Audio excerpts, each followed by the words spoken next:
Greetings, I'm Tim DeNoble. I'm Dean of the College of Architecture, Planning, and Design.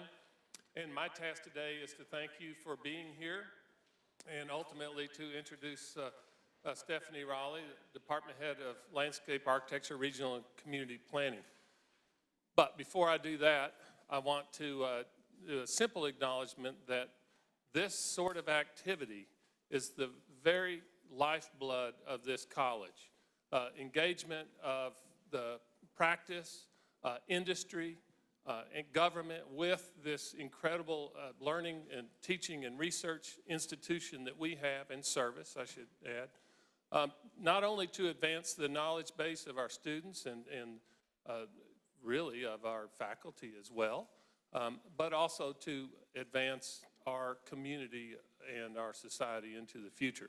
So I think it's really wonderful in a certain validation, if you will, to be chosen to host this event this year, and I'm very excited to have landscape forums and the Landscape Architecture Foundation say, hey, we want to do this at K-State, and I hope you look back on it and say, we are sure glad we did it there. So thank you very much, and I turn this over to Stephanie Raleigh.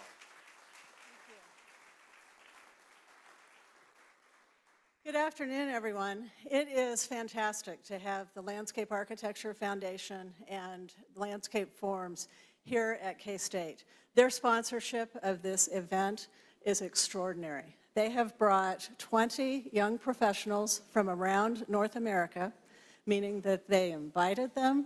These people were selected from the very best offices, and then they have hosted them in all of their expenses, along with two internationally recognized landscape architects, Shane Cohen of Cohen & Partners in Minneapolis, and Peter Schout of Horschout in Chicago. They arrived and said, give us a big problem to think about. And we did. I think we have a perfect storm of an opportunity here.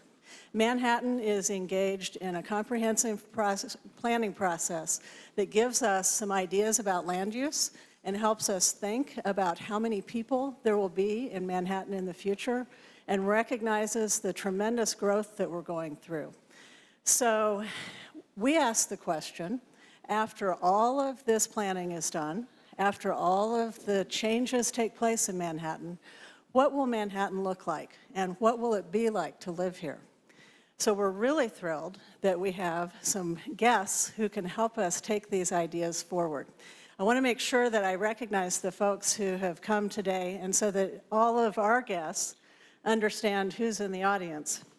We have some people from the local business associations. So Aggieville Business Association is represented by their president, Aaron Appeal, and the executive director, Rod Harms, who helped us with our tour yesterday. And from the city, we have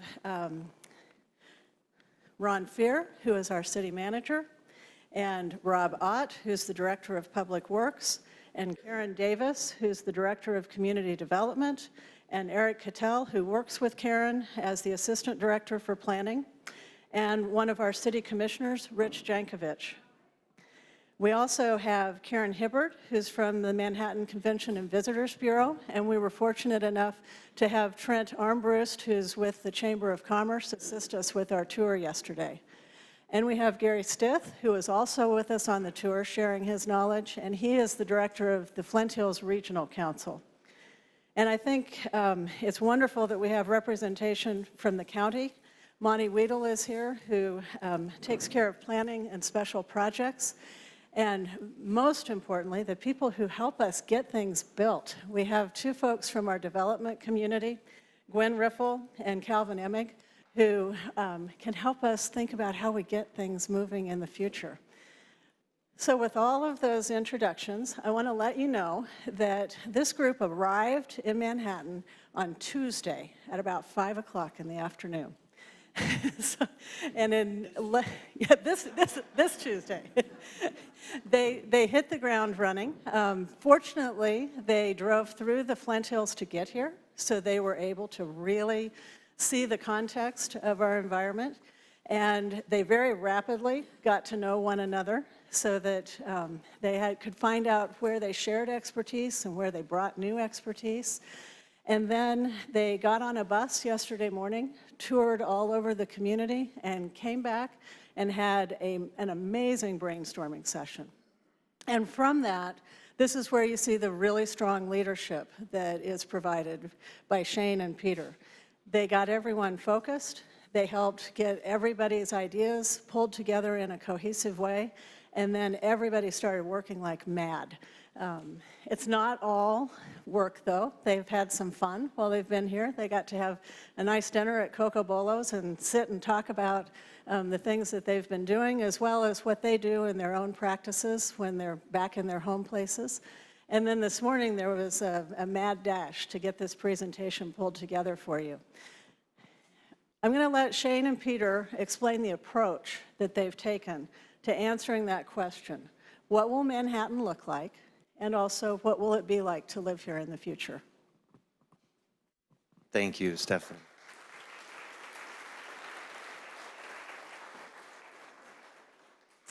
My name is Shane Cohen from Cohen Partners, and I'm very grateful to be here and to have experienced the last 40-something hours with this incredible group. I think the value of this exercise, I just want to, after going through it, I just want to give it to every city.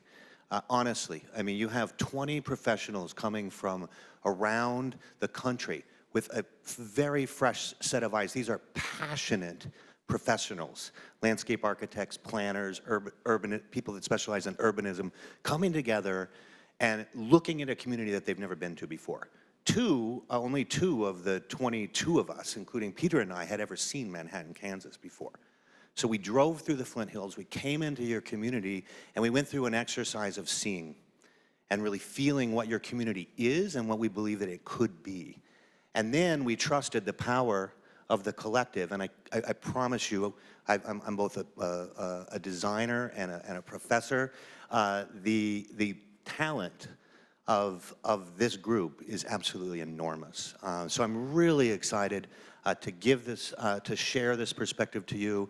And it's been, to me, it's inspiring on what a group can do in such a short period of time and the value that that could have to a city. So I hope that you'll open up your mind. We certainly had, the exercise was not about strictly pragmatics. We had our 12 students that were here that knew Kansas State that was saying, oh, that, you know, that couldn't work, that is a good, so we had the local knowledge base, but we really did dream, but we tried to dream in a way that is actually realistic for you in the future. So again, very grateful and looking forward to it.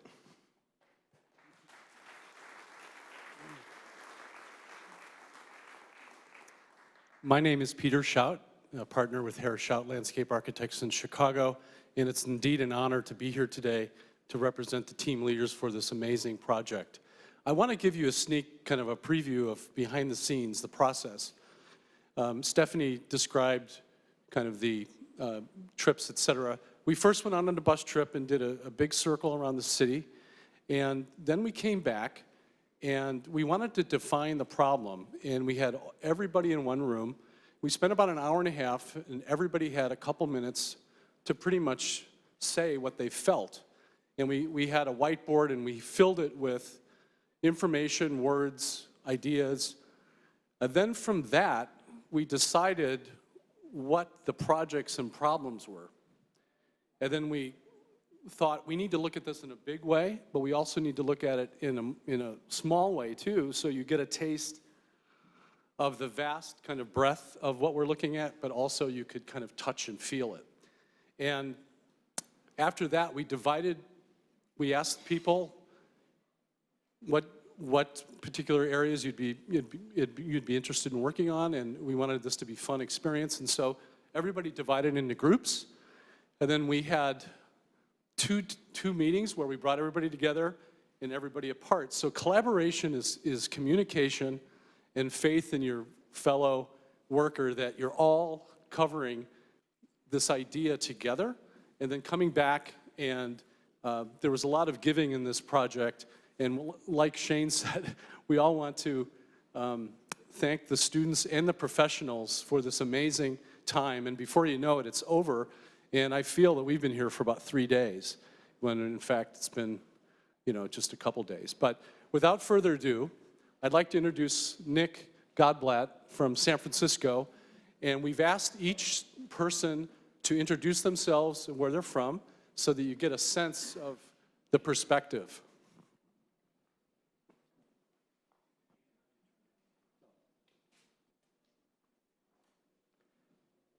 Hello. That was very close to pronouncing my last name correctly. My name is Nick Godhart. I'm from San Francisco, and I work with a studio called Surface Design. I'm Taylor Ricketts. I'm a fifth-year planner here at K-State, and I am from Kansas City, Kansas. My name's Heath House, and I'm a landscape architect from Peter Walker & Partners out of Berkeley, California. So we'll be introducing the project today, and the name that we kind of landed on is Live Where You Live, bringing the Flint Hills in. This is a concept that really kind of came from two different threads. One was the kind of shared awe that myself and the fellow design team that I came with here to Manhattan experienced in our approach into the city. It was really something that we were not expecting, and even though we've had an amazing time here, I think we all are looking forward to getting on the bus and being able to experience that one more time because it truly is unique. But also, we were really kind of compelled by the energy and the unique character of this place and the faculty, the students, the school as a global education leader, the industry that's coming here, and just the charm of this town. And so the concept that you'll see kind of running through all of these different pieces of our project is kind of embracing the characteristics that define Manhattan, but then also drawing on the kind of regional context, which is completely unique to anywhere else in the world. So we've illustrated this in a pretty simple diagram, a concept which is based on the idea of taking that contextual landscape of the Flint Hills and pulling it into the city of Manhattan and using it as a way to thread new systems which improve connectivity and enhance the existing conditions of the city. But of course, also important to our concept is kind of an inventory of some of these existing conditions, which Taylor will explain. As you guys know, Manhattan has a range of assets that make living in Manhattan a wonderful place. And we really wanted to be able to capture and really celebrate these different assets, such as the Flint Hills, the linear trails, downtown, and of course, K-State. And so this is kind of a theme that we wanted to keep throughout the project. We were also used a set of principles that was developed by the Landscape Architecture Foundation, which are key to what we do as landscape architects to kind of inform some of the decisions and the projects that you'll see today based on kind of enhancing those existing conditions. So I'll run through a few kind of vision threads that you'll see stream through the series of projects that follow today. One is a sustainable community, a sustainable Manhattan. A Manhattan that encourages and allows for healthy lifestyles and wellness. You'll see these topics kind of play out in different ways, in different kind of spatial configurations and program ways. Community agriculture, so agriculture at the community level, local food, local economy, expanded access to the natural resources, both outside of the city, but also in our efforts to kind of pull that landscape in through Manhattan. Innovative infrastructure strategies, which mitigate stormwater management and use them as a programmatic device for learning, for energy, floodplain restoration, engaging with the waterfront, and overall connectivity, connecting these different centers of activity that already exist here, using that landscape of the Flint Hills. So next I'll introduce Rachel.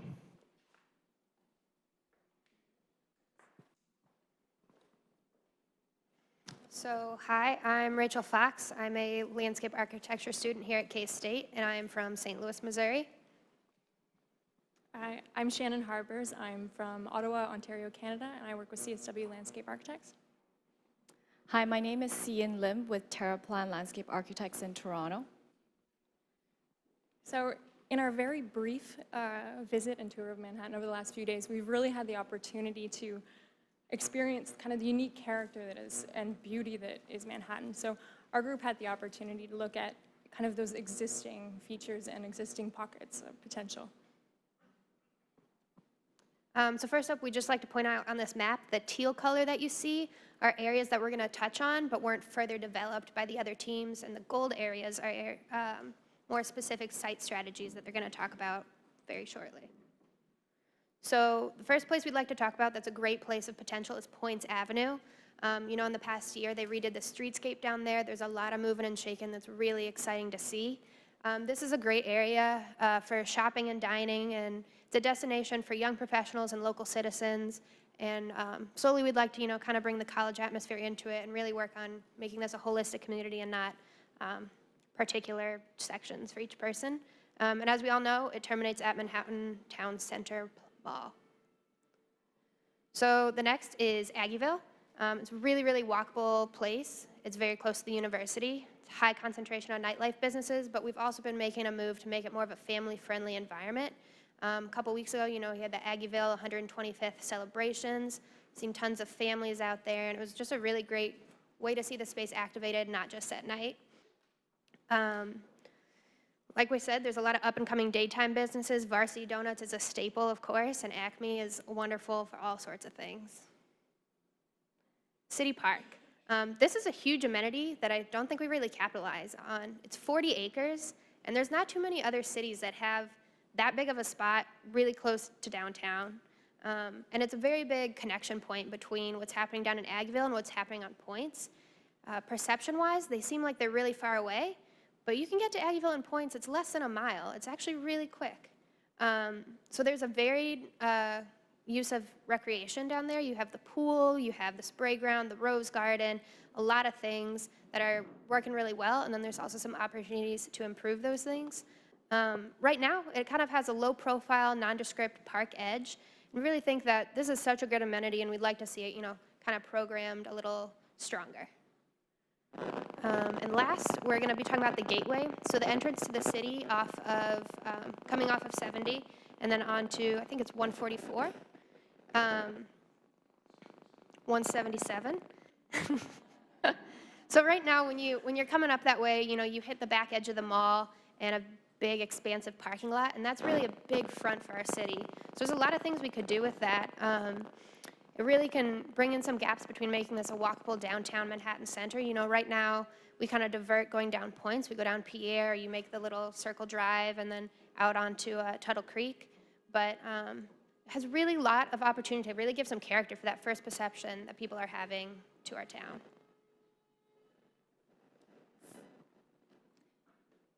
The big box. We love it. We love to hate it. What we've seen is that there's an increasing vacancy. It is vehicle-oriented. It's difficult to access without a car, and it's low density and expansive. Its potential is to imagine it as the vacant spaces as mixed-use development, to integrate it with, you know, your big box stores, but to also have residential, to have small businesses, big businesses, and also to integrate biking, pedestrian connections so that it is more accessible, and also integrated with sustainable landscape interventions to mitigate or to help with the stormwater management in this area. The stadium, it is impressive. It has an expansive surface events parking. It's an icon for Manhattanites. It's adjacent to hospital, research facility, and university-owned apartments.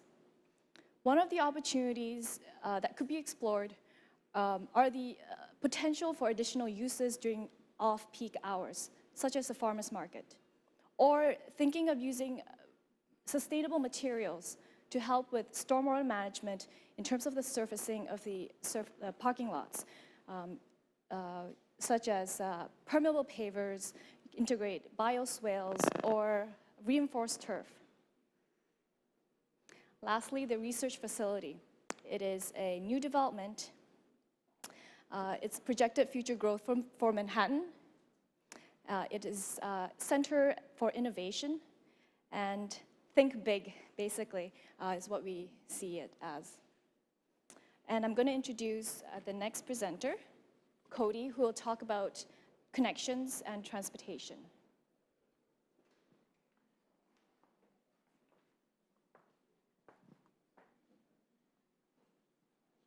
My name is Cody Smith. I am a landscape architect from Orlando, Florida, and I work with Dix Height and Partners. My name is Tim Slasnick from St. Louis, Missouri. I'm with HOK. My name is Ross DeVault. I'm from Chicago, Illinois, and I'm a student here at the Landscape Architecture Department. All right, so we've been here, we actually went out on site about 24 hours ago, which is, you guys make it sound easy. You know, you said like 2 days? I don't think so. It was 24 hours ago that we went out and I took that shot 24 hours ago on site. Came back, met, talked a lot, and then did a lot of work in that 24 hours. That being said, we are going to focus on a lot of tactics. We went through your downtown. We saw a lot of great opportunities, and we wanted to focus on those specific opportunities. We won't touch on every street or every corridor, but we're going to touch on a lot of them. So it's important to think about a street. A street is more than just a thing that carries cars. And we need to think about it actually as a corridor. It's from building face to building face. And a street needs to serve a lot of roles within our community. It needs to provide access for retail and shopping, parking, on-street parking to meet the demands for that retail. It needs to have vegetation both above head and at your feet level. And then also it needs to capture stormwater. I think this is one of the most important new concepts that most cities don't integrate, but it actually needs to capture the stormwater before it goes into your rivers. It needs to carry cars, people, bikes, and hopefully buses all together, and it needs to do so very well as it needs to act as a service element for all the elements along that street. It's important also to think about streets as public spaces. If you think about the amount of streets in a downtown, it actually makes up the most public space in most downtowns, I would say all downtowns. So we should treat them like parks and not as thoroughfares. And they actually, as Nick mentioned, the connections actually set up the framework and the overall kind of guide for how a city is going to develop. If your streets are correct, your development will follow suit. And it's important also to think about creative options.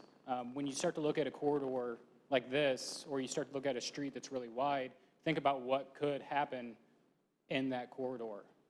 The components of a street are actually pretty significant, and they're actually pretty, like the small details.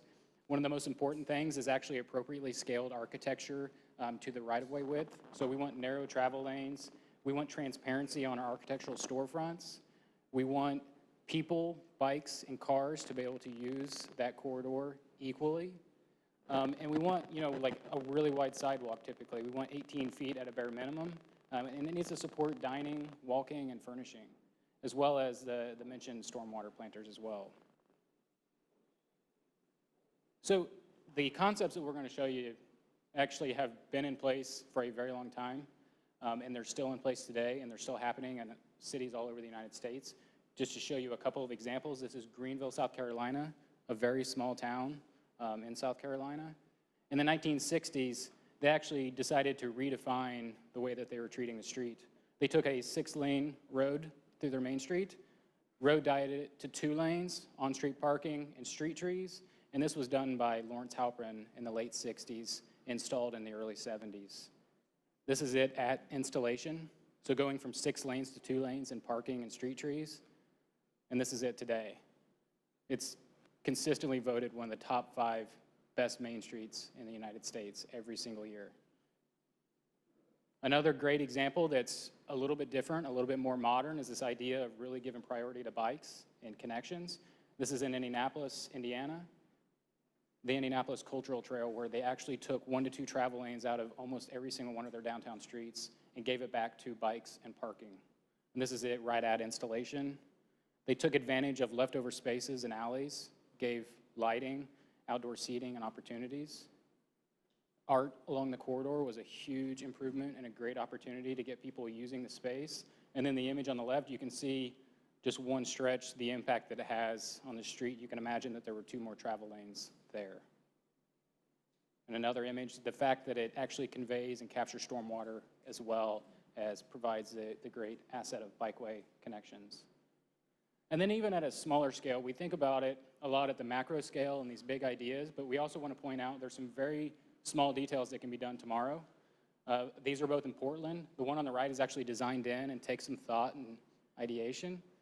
The image on the left is actually just put in place. You could go out and do it on any one of your residential streets. It captures stormwater as well as it serves to slow traffic and provides extra vegetation on your streets. So as we jump into the specific streets, we did read through the 2035 Manhattan Transportation Plan. And what we pulled out of that is definitely that there's tons of opportunities and that things need to happen. And that's what we really want to focus on. It didn't really get into too much detail other than the fact that it needs to be multimodal and it needs to be a shared space, which we'll get to. So what we're going to go with now is we did a series of diagrams here to kind of show the analysis that we went through in looking at the city. The first of which is really an exercise looking at proximity within the city of Manhattan.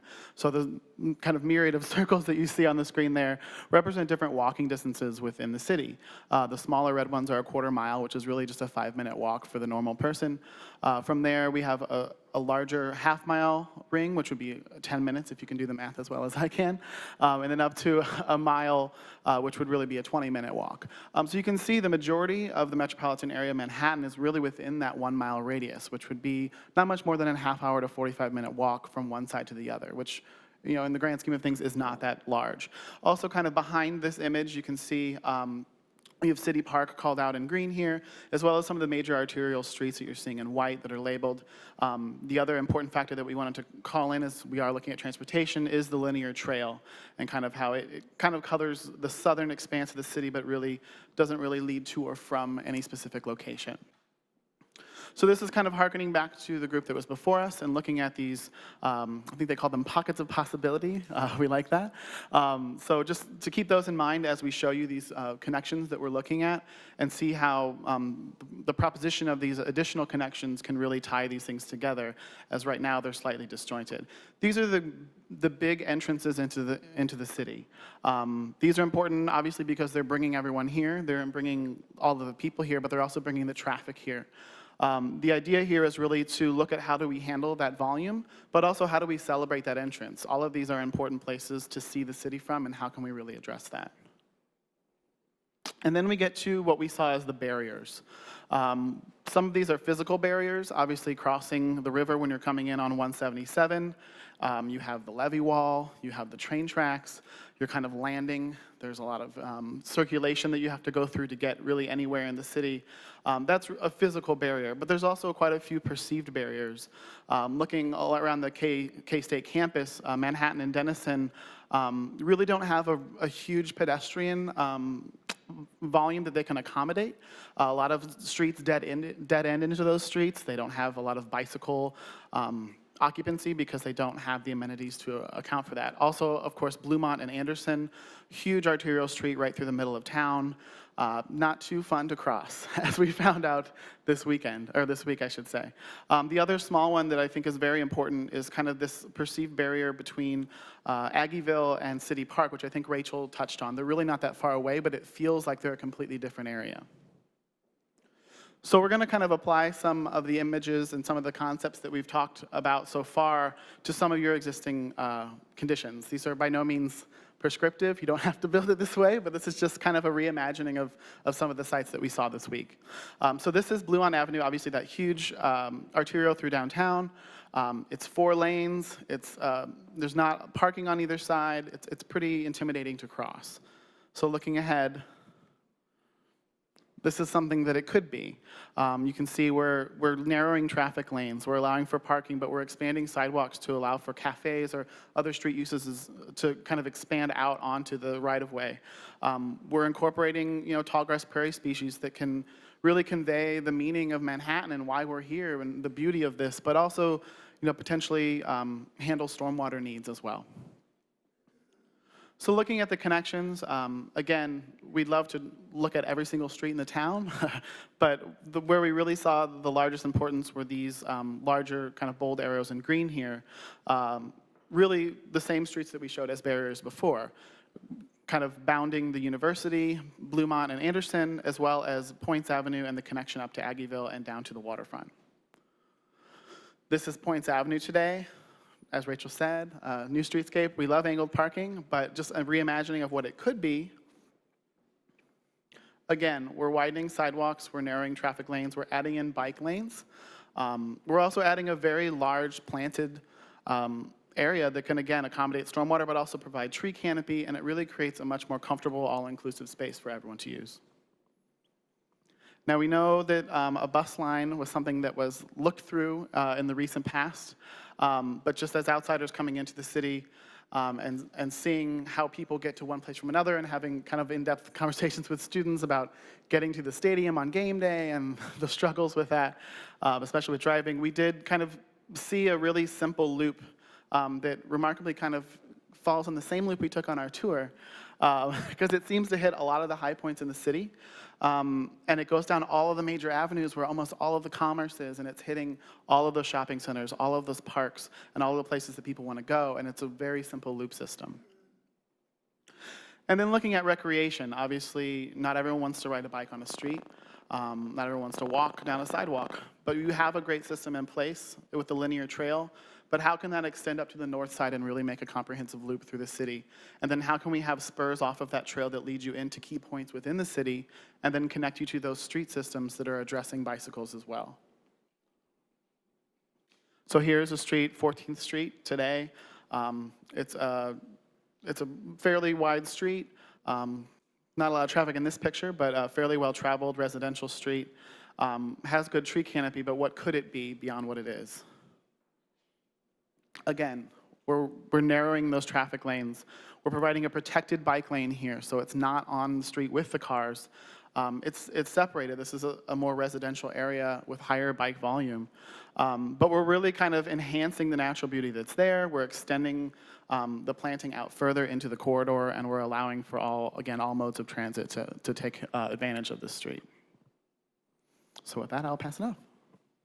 And so what we really want you guys to understand, that we've come to understand, is that this has been a 24-hour process. This is by no means comprehensive. This is by no means all-inclusive of what Manhattan is facing for the future and what needs to happen. But we do want to leave you with some recommendations. One of those recommendations, first and foremost, is that we think we need to take an inventory of all the streets in town. We need to develop a comprehensive master plan, which we can bring in experts in walkability, we can bring in experts in bicycle infrastructure, and we can bring in experts from all over the country that can take a look at our streets at a different level and from a different light than we understand them now, to really understand how they can become more multimodal, how they can convey the stormwater and all these different things that we've talked about.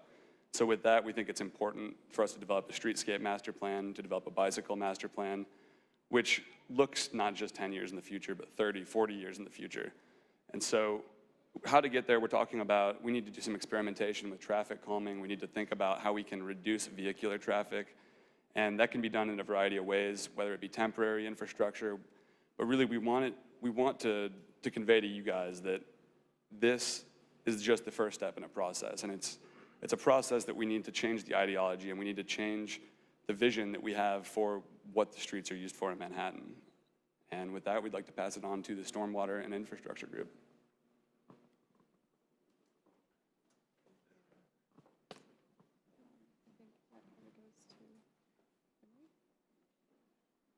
Hello. As they said, we are this team that's been studying stormwater and infrastructure for Manhattan, Kansas. My name is Aubrey Weeks. I'm from Seattle, Washington. I work for a firm called Methune. It's been a pleasure to be here. Hello, I'm Jenna Jones. I work for Site Design Group in Chicago. Hi, I'm Emily Bijot. I work for Damon Farber Associates in Minneapolis, Minnesota.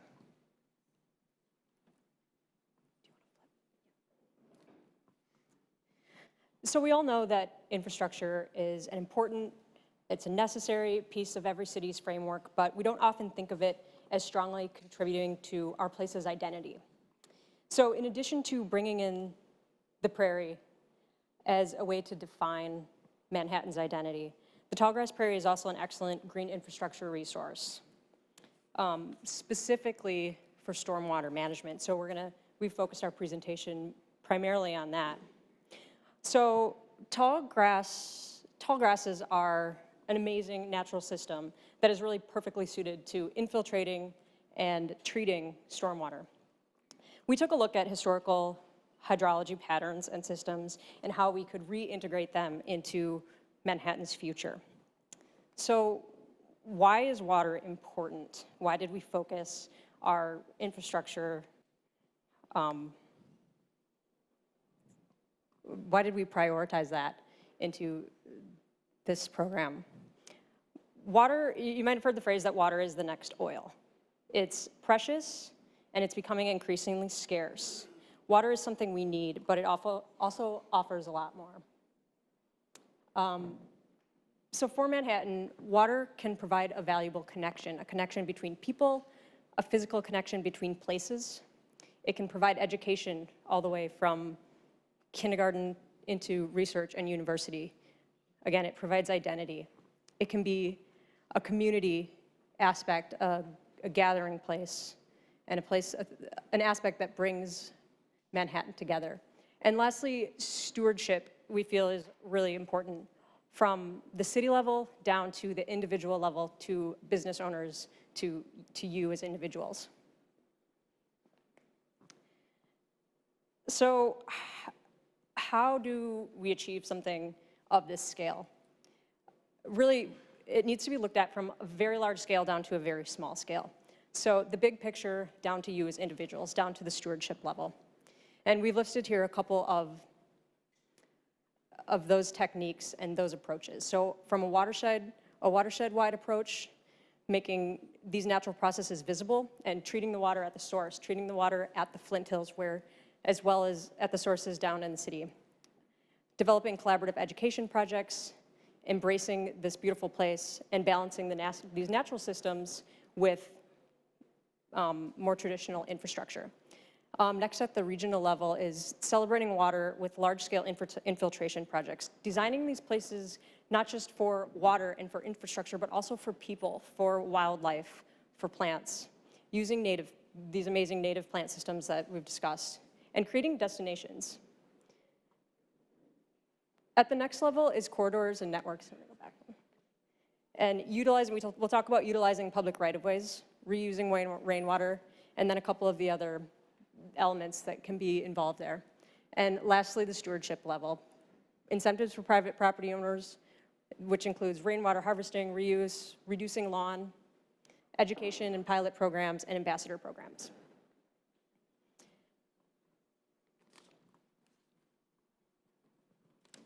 So what does this look like at the big picture? This plan sort of illustrates bringing the Flint Hills down into the city through plant species and through stormwater integration. So bringing those down with the major corridors into the city and increasingly, in some way, taming them from the very natural systems that they are in their natural setting into more engineered systems that do the same thing. And so you'll see here a couple of, can you do an overlay the next one? So how these overlay with our key areas: the campus, Aggieville, downtown, the hotel district, and also very important is the river. So integrating these principles into existing open spaces such as City Park, but also developing new key open spaces that Aubrey will talk about. prioritizing main streets for streetscape improvements. We saw quite a bit of this with the transportation groups images, and you'll see more with us, supporting public and private projects, and also buffering the river and making that not just a place that is more environmentally valuable, but also valuable for people.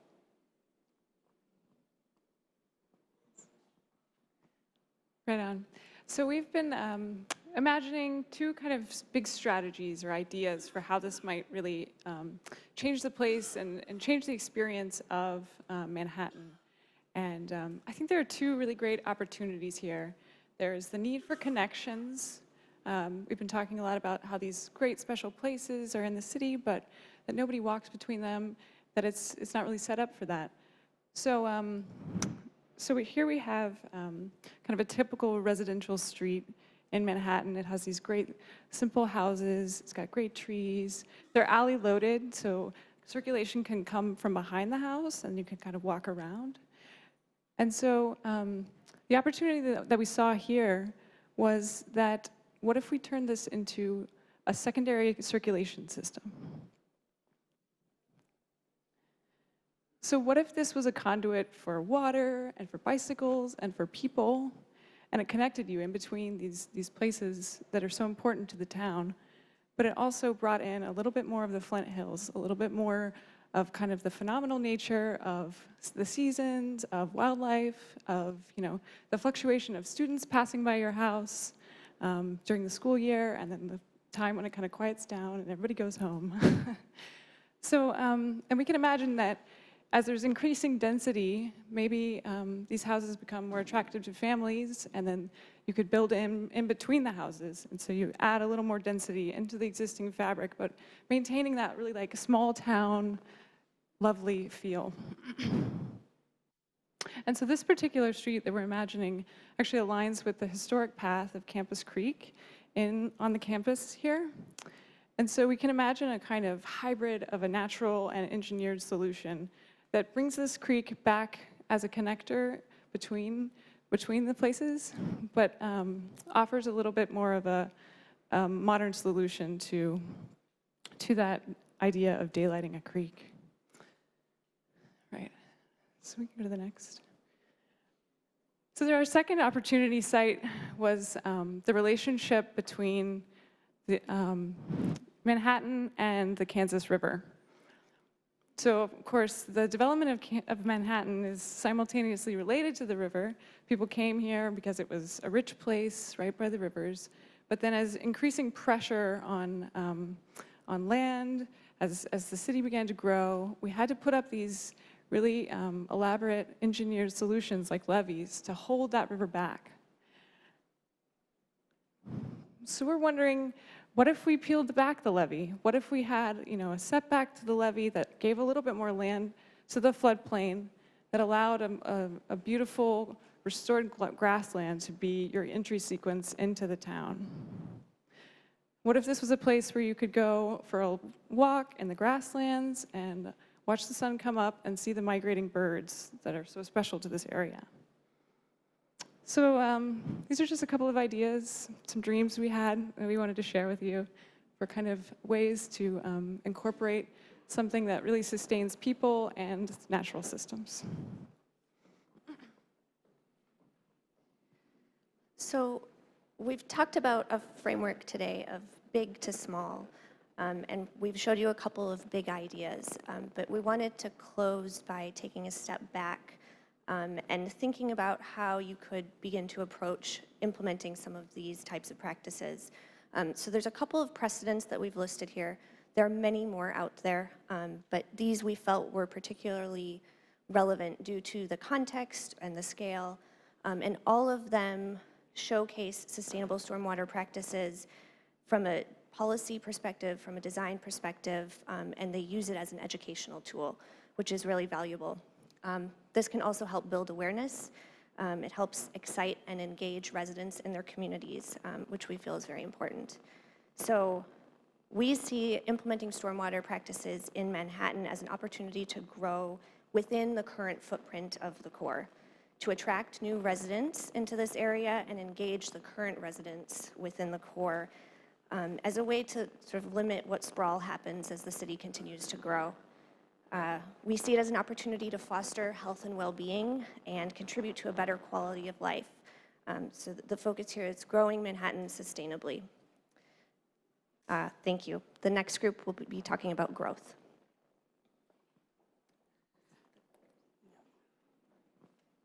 Hello, everyone. Our group's going to talk about growth and some ideas and strategies on how to deal with growth. My name is Matt Lazier. I'm a landscape architect with MKSK out of Columbus, Ohio. Hi, I'm Meredith Epley McWilliams from Gensler in Houston. And my name is Timothy C. I'm a fifth-year architecture student here at K-State. So together we were here to look at growth. In the next few decades, Manhattan is going to grow, but we shouldn't be scared of the growth. We encourage growth and we want to grow. But we want to be able to ensure that we control this growth in Manhattan by avoiding sprawl and avoiding the uncontrolled density. Can you go back? By 2035, a statistic has shown that there will be around 20,000 new residents here in Manhattan. They will be coming from the National Bio and Agro Defense Facility that will be built north of campus and be built and operational by 2020. The Kansas State University, as we head towards the K-State 2025 vision, and the Fort Riley. Along with these new residents, there will be around an estimation of 10,000 new housing units that will need to be able to supply for these new residents here in Manhattan. In order to control this growth, we want to have a mission and set goals for ourselves.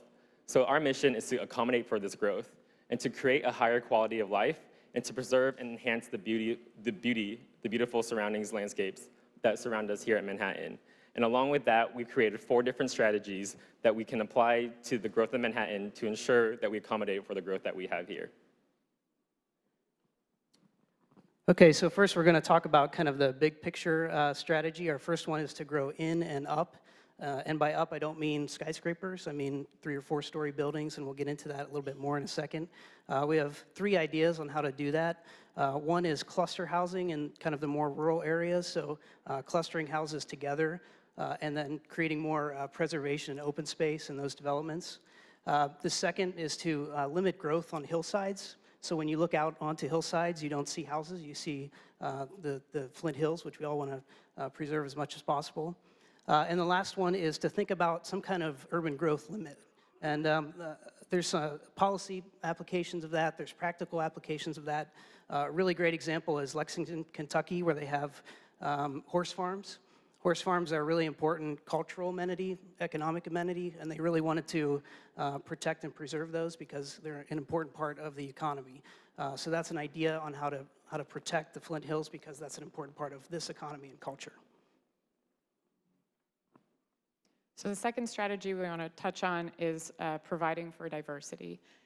We know that we have this growing population to accommodate, and we know that there's not a one-size-fits-all answer to meeting this need because this population is very diverse. We have students, young professionals, families, and increasingly an active retiree population here.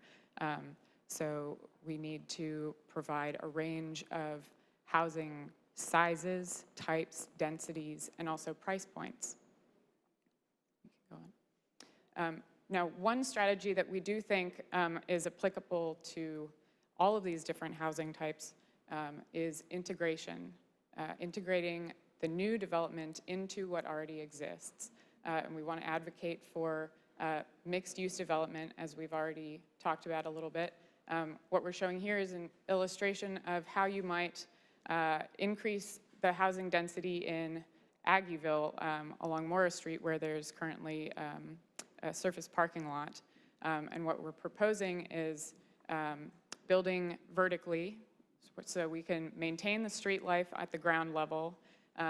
We're showing a second level of office space that serves as a buffer between the nightlife and upper residential units. And by setting back the upper stories of this taller growth, you still maintain the existing scale and nature of this great place that already exists here in Manhattan.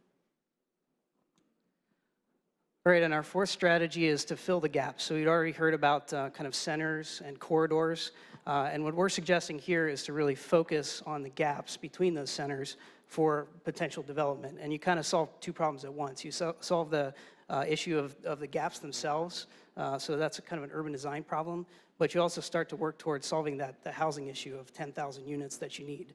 So you kind of see the line there connecting the centers. We really feel that's where development should be focused, incentives should be focused, maybe make development easier in those areas, maybe actually provide tax credits or other kinds of strategies, but really focus on that first and then kind of grow out from there. On the right here, we show an example basically from Aggieville down to the park.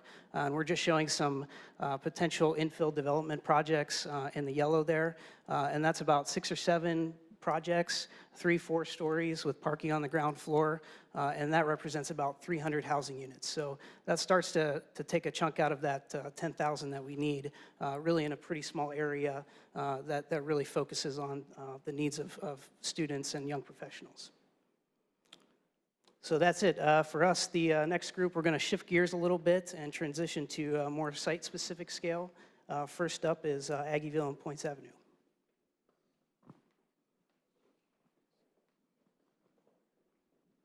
Hello, everybody. My name's John Champlin.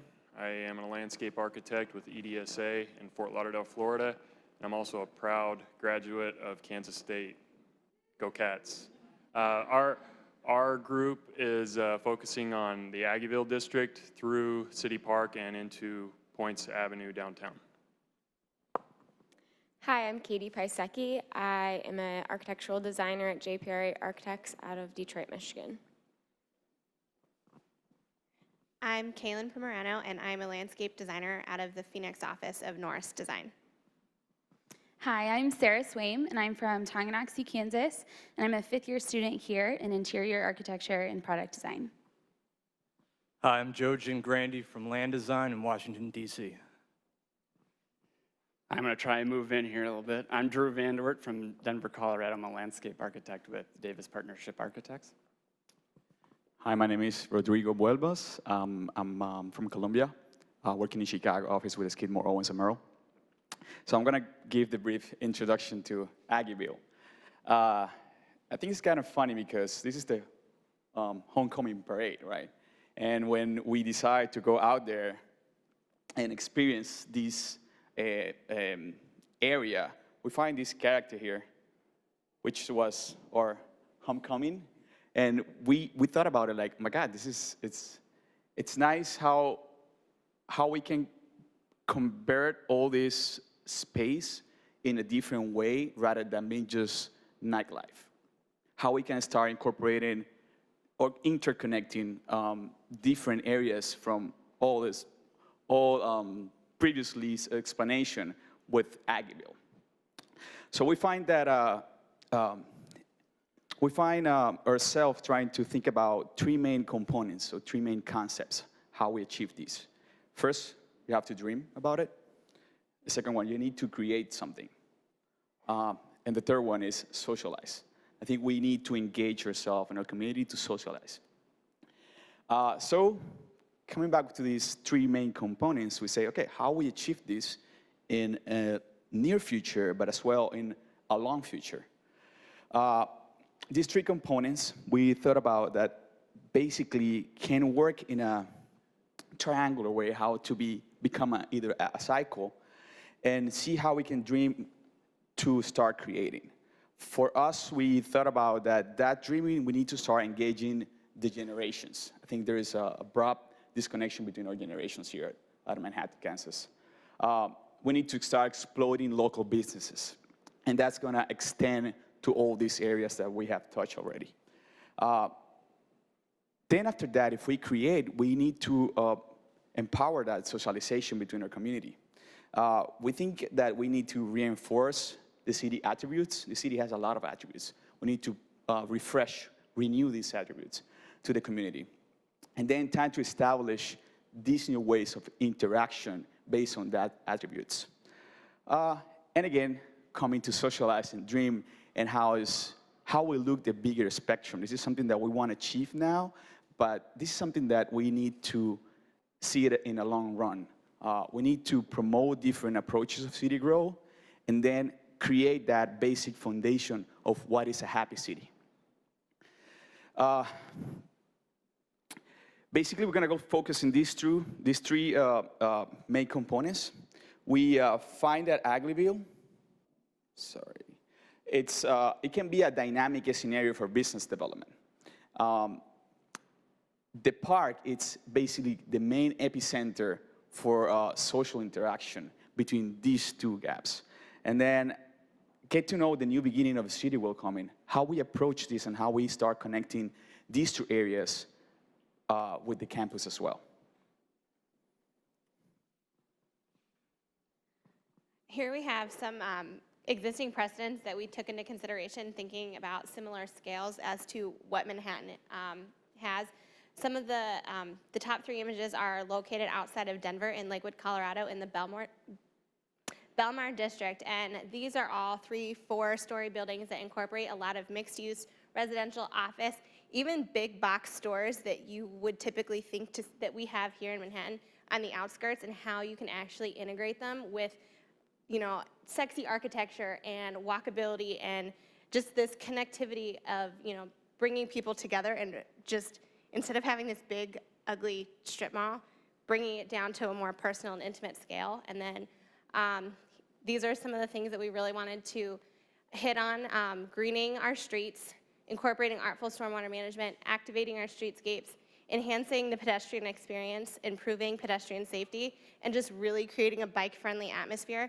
Like they said before, Manhattan, you can get kind of anywhere in a mile, and what better way to experience such a great place than either by foot or by bike? So we took what we learned from the precedent study from successful projects around the nation and tried to apply it to really what we felt was the heart of Manhattan here, starting up at K-State University, the campus, through Aggieville, down to City Park, which we'll look at design for right after this presentation here, and then down Points Avenue into the downtown area, where we end up at the Gateway, which another group has looked at as well. So if we begin up at K-State, one of the big moves we made to connect Aggieville with K-State was to try and provide a nice park atmosphere and a safe, beautiful crossing in that area. And that moving down into Aggieville there, we made a couple big moves there. This is Manhattan Street, which we thought would be a nicer street as just a pedestrian street. And this street would be able to connect City Park with the campus up there, terminating in this park. And then the main street, Morrow Street, we also decided to close that off to cars as well altogether, which creates a really nice scale, pedestrian scale, and really activate the space. The orange here that you're seeing is some of the density another group looked at and we looked at as well. Along Aggieville there, the past group talked about adding the bars and restaurants at the bottom, then office and residential up at the top. The office is a nice way to bring in some of that daytime use and really activate the space during the day. Because right now, Morrow Street during the day is not very active. So the offices will bring that daytime use. And then after the offices start to transition out, the bars and restaurants start to activate really nicely. So then we connect Aggieville to the City Park there with a lot more density around that. Some of the architecture can start to look over the park and make some really beautiful views and living space there. All that's mixed use there. And then along Points Avenue, we also decided to increase the density a little bit higher and really make that a town center, a real bustling, dense city there. So just looking at the massing of what Aggieville is right now, we're looking at mostly a few two-story buildings in there. If we move on, we start to densify the Aggieville and really create a nice space for a nice scale for Morrow. And then this is what all that orange and green would look like on a dense scale. And then looking at Bluemont Street here, this is what it is right now. Concrete, we have one, the new hotel there, 6 stories, 5 stories. And if we add some of that density, this is what it could look like here. Add some trees, some nice median planting that starts to mimic and create a gateway into K-State and Aggieville. And then Morrow Street here is a typical section. This is the existing section. We have angle parking, parallel parking, and 1 lane down the middle. And we thought, you know, in plan view here, this could create some really nice spaces. You know, have some of the bars and restaurants spill out into the street. And in section here, some of the, you know, increasing the height of the buildings, the courtyard space, adding trees and a lot more pedestrian life. So this is what that could look like. This is the existing Morrow Street, and with more density and trees and pedestrian life.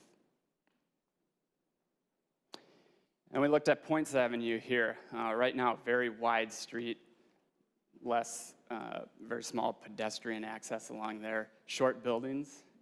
And if we add some of that density and life that the transportation group looked at, this is what Points Avenue could look like with 4 stories, 5 stories, roof decks, residential mixed-use buildings. So we'll look at City Park next. Thank you.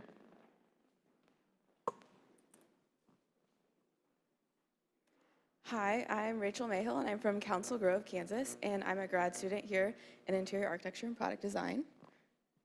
Hi, I'm Katie Lizey. I'm a 5th-year landscape architecture student here at Kansas State, originally from Omaha, Nebraska.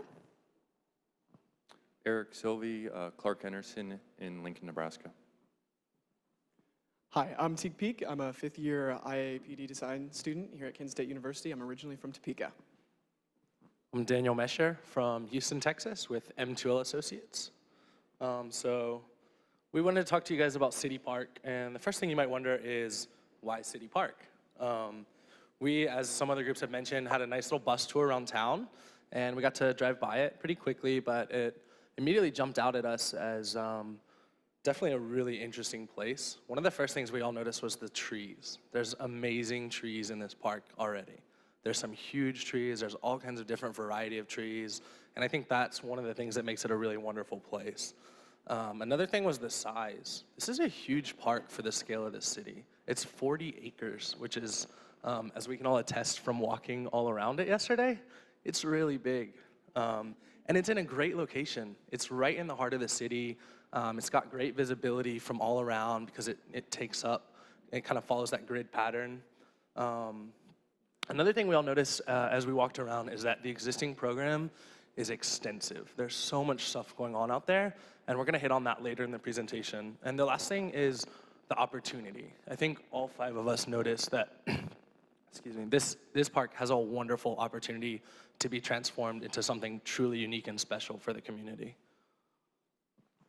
Right, and as just a fellow Manhattanite of 5 years and kind of living here off and on, I think this is something that we should really, really seriously consider. We have such this grand opportunity, and if we have the ability to make it happen, we really need to facilitate that. So the first thing we want to talk about is some of the existing program elements.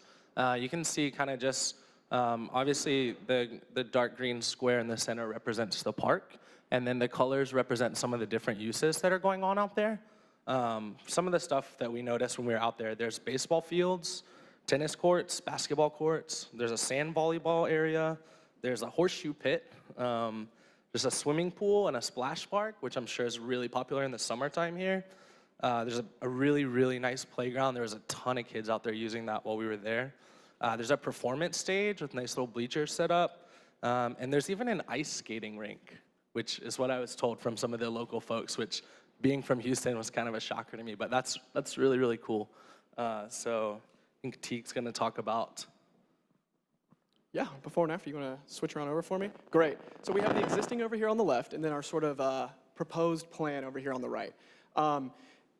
When the park originally started, and this is the same for all parks across the nation, they start simple with a purpose and a very core idea.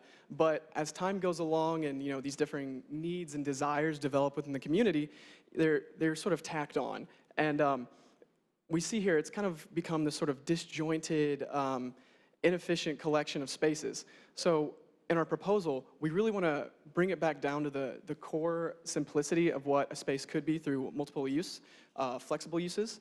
And so we've really illustrated that multiple use core, this sort of strong value of community. And then around the peripheral, we'll see the more programmatic needs and then sort of the gateways into that area. So if we're going to take a closer look at the image that was on the right, this is the same one, just a little bit bigger. The first thing that probably jumps out at you is there's a giant bright green circle right in the middle of the park. And that, what we've labeled on here, we called it the Great Lawn. We think that would be a really special place. Maybe actually remove some of the structured programming from the park and create a space that can accommodate a lot of different needs and users, citizens, all kinds of different activities from large to small scale. And then the purple, or I guess the blue-purple around the outsides is actually going to represent the more structured programming. So we've kind of pushed that to the outside. So what will happen is you see from going around the park is you'll be able to see that stuff going on and then see through to the open space in the middle. Another thing we noticed is that there is kind of a couple of big pedestrian nodes in the existing park. And those are in the pinkish purple fuchsia color. We call that the gateways. So we've got a campus gateway and then a gateway towards the downtown area. One other thing I want to point out on this map is we did remove all of the vehicular circulation and parking from within the park. We want to make that all pedestrian space. So the smaller dotted line is actually representing pedestrian connectivity, so or even bicycle connectivity, so walking, cycling, skating, rollerblading, all those kinds of uses. And then all that other vehicular circulation we push to the outside of the park. So let's take a look at the reimagined plan. Great, I'm gonna sneak over here so I can get a better view. So throughout this entire presentation, we've really been emphasizing this idea of connection, community, et cetera, et cetera. So in order to connect these, three differing areas, we've got the core, which we have here, and then we have Aggieville District, and then we have points in downtown. So in order to connect those, we've really emphasized this great lawn by consolidating all of these sort of disjointed, sort of smaller spaces into this large communal area, which leads to the proposed event plaza. We want a space that is entirely flexible, open to all sorts of needs. Purple Power play on points, farmers markets. There's a huge opportunity to integrate the community further into the core. And then, as you can see, we have our programmatic needs sort of reaching around the peripheral, and then these sort of fingers that come in. These are continuations of the current city grid, such that the surrounding adjacent neighborhoods kind of flow seamlessly into it, rather than this item sort of being placed on top. Additionally, there are structural areas within the park that can be leased to local businesses, vendors, perhaps the city even as deemed necessary. So to just kind of wrap up the whole thing, we got some inspirational images, and these are all from different parks around the country. The first one in the top left there is from Lorry Gardens, which is part of Millennium Park in Chicago. It's a beautiful place. It's a beautiful park. And one of the things we really liked about that particular image is the way it represents kind of the native landscape and the prairie grasses within the fabric of the urban core of the city. So I think that's something that could be a really cool transformation. The second image, kind of in the top middle, is from Portland. It's the Portland Market. And one of the things I really like about that is it shows you how having an event space that's flexible can really bring the whole community together. The third image in the top right is one of my favorites. It's from Houston. It's called Discovery Green. It's a brand new park right in the downtown of Houston. And Houston downtown used to be very, very deserted. And this park all by itself has transformed the downtown area into a space that people want to come to. And in Houston, where it's routinely 100, 105 degrees and 95% humidity, it's kind of tough to get people to come outside. And this park has done a wonderful job, not only of that, but also it's been such an economic boost for the city. We've got the convention center right nearby.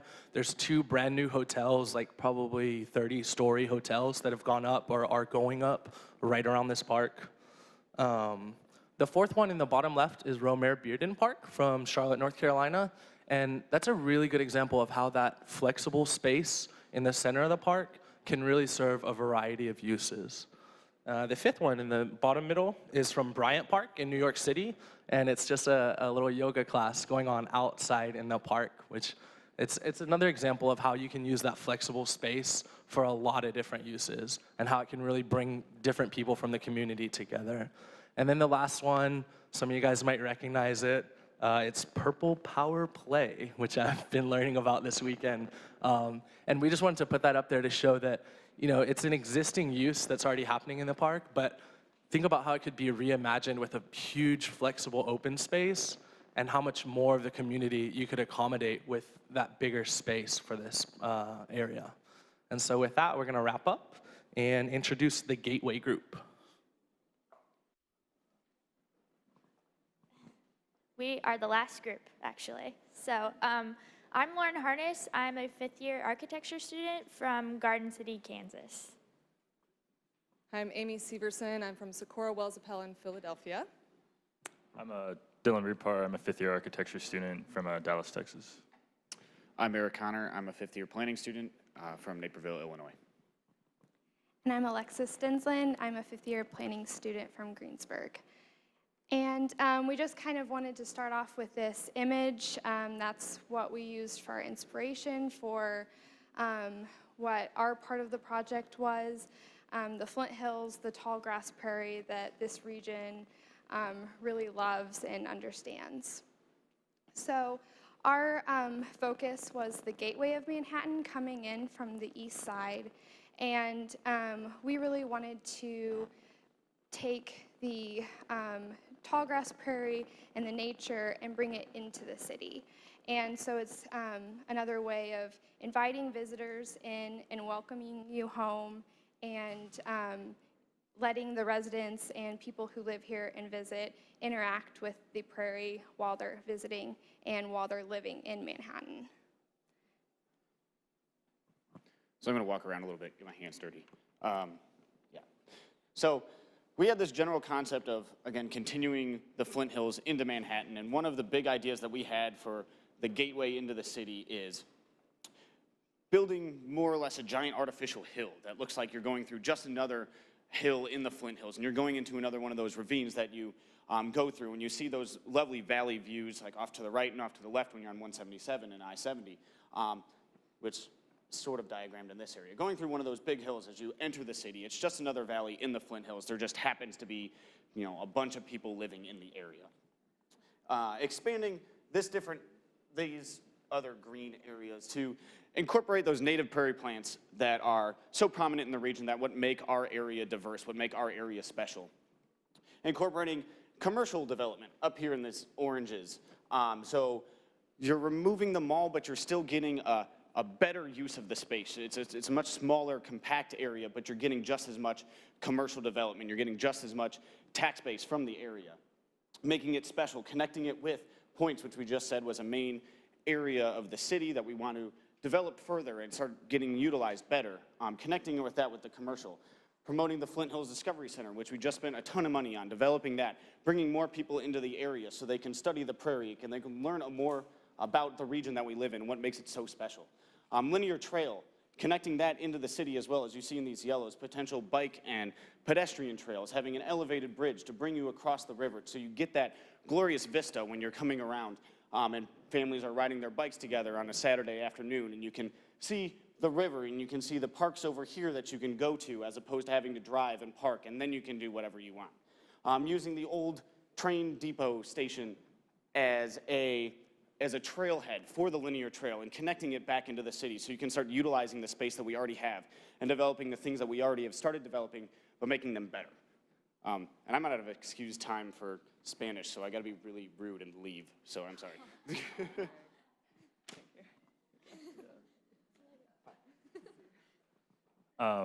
And we, just real quick, we sort of hit on some precedents, sort of examples for how we think our vision will sort of feel.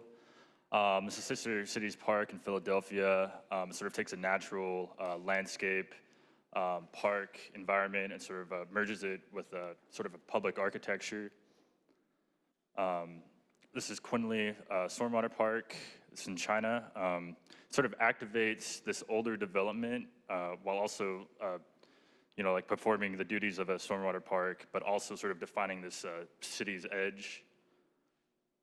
And then Nathan Phillips Square Park sort of, again, sort of invites nature into this dense city environment and sort of offering the publics these sort of interesting spaces.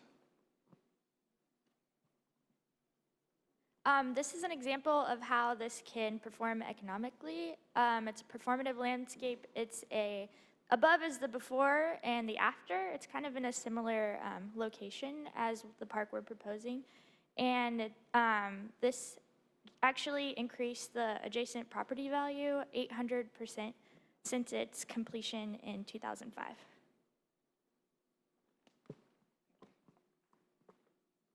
Okay, so the world is becoming more global by the day, right? We're more digitally connected all the time, and Manhattan is more nationally and internationally known than ever before. But so what does that mean here for everyday life? What do we really need to live where we live? So for us, we really believe that this means connecting to the Flint Hills in a kind of tactile, personal sense on a daily basis. So this is the site as it exists today, right? The shopping mall, Points Avenue kind of shooting off into the distance, and here the river disconnected from the city by a lot of different pieces of infrastructure. So what we really envision is kind of a sea change in the face of Manhattan. The first thing that people see as they drive in the morning, a way for people, a new way to actually interact with the river's edge, the way that the infrastructure stormwater group was talking about peeling back that levee and really adding value to this space along the river, and finding a way to bring the really special things about living here into our daily lives. So here you can see there's new development at the end of Points that's now creating a gateway that's sort of mediating between the urban and the natural beyond. And then this is a pedestrian bridge that connects across onto Kanza Prairie and then all the way onto the linear trail around the city.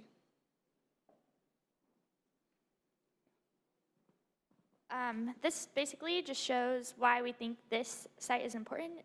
It's also a gateway into the city, but it emphasizes the importance of Points Avenue and how all of this space that's directly next to the river can really be utilized to help manage the stormwater and create a more unique experience to the area. Here, we just want to thank you all for being here, and we'll end off with a recap of all the big images.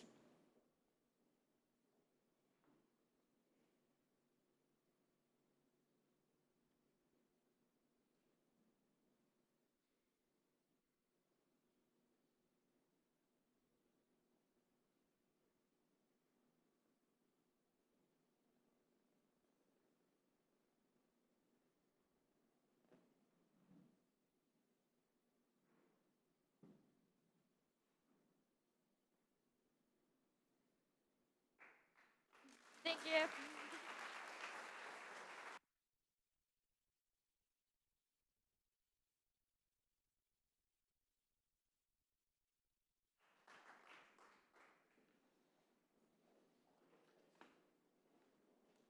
Stephanie, Barbara.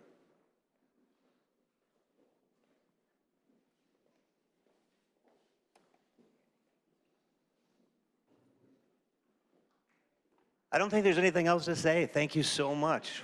It's really just an amazing amount of talent, obviously, and power. So thank you for being a part of it with us. I think the next generation of landscape architects will provide an amazing future. Thank you.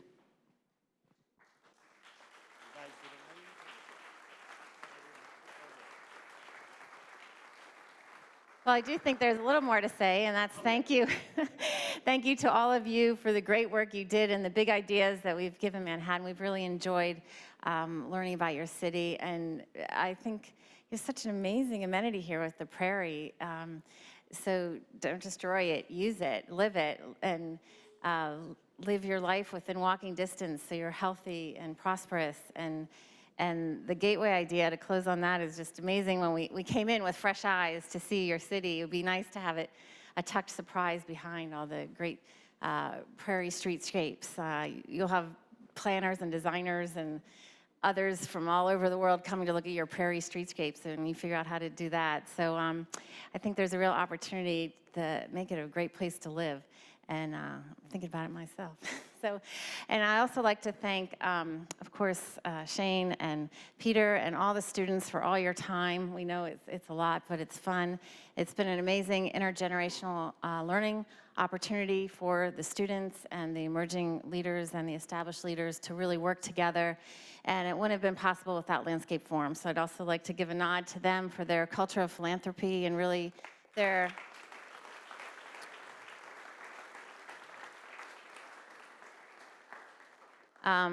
commitment and investment in the next generation and the world in which we live. So thank you so much, Richard, and Landscape Forums, and Luann and Gail and everyone here for all the work you did to put this together. And Stephanie, Stephanie, don't hide back there. It's amazing work to host it, and thank you so much for bringing the best out to make this happen. Now, if we can just build it, furnish it, and light it with Landscape Forums, I'd be very happy. Again, thank you, Kansas State, and everybody for flying in. I feel like I now have 50 new friends, which is really cool, and it's an amazing amount of work in such a short period of time. So that part is very, very cool. Most of you may know that I'm a graduate from the School of Architecture here, so it's sort of freaky to be back here 30-some years later, but it feels really good. So thanks again, Tim, Stephanie, and all of you for coming in. We do have some host gifts, so Tim, if you could join us.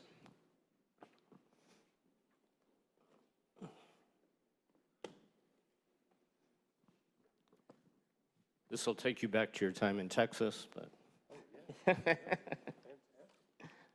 Stephanie? I've never been accused of being Dallas modern. Stephanie? Oh, thank you very much. Yes, absolutely. And to our two distinguished team leaders who, wow, what a contribution. Thank you.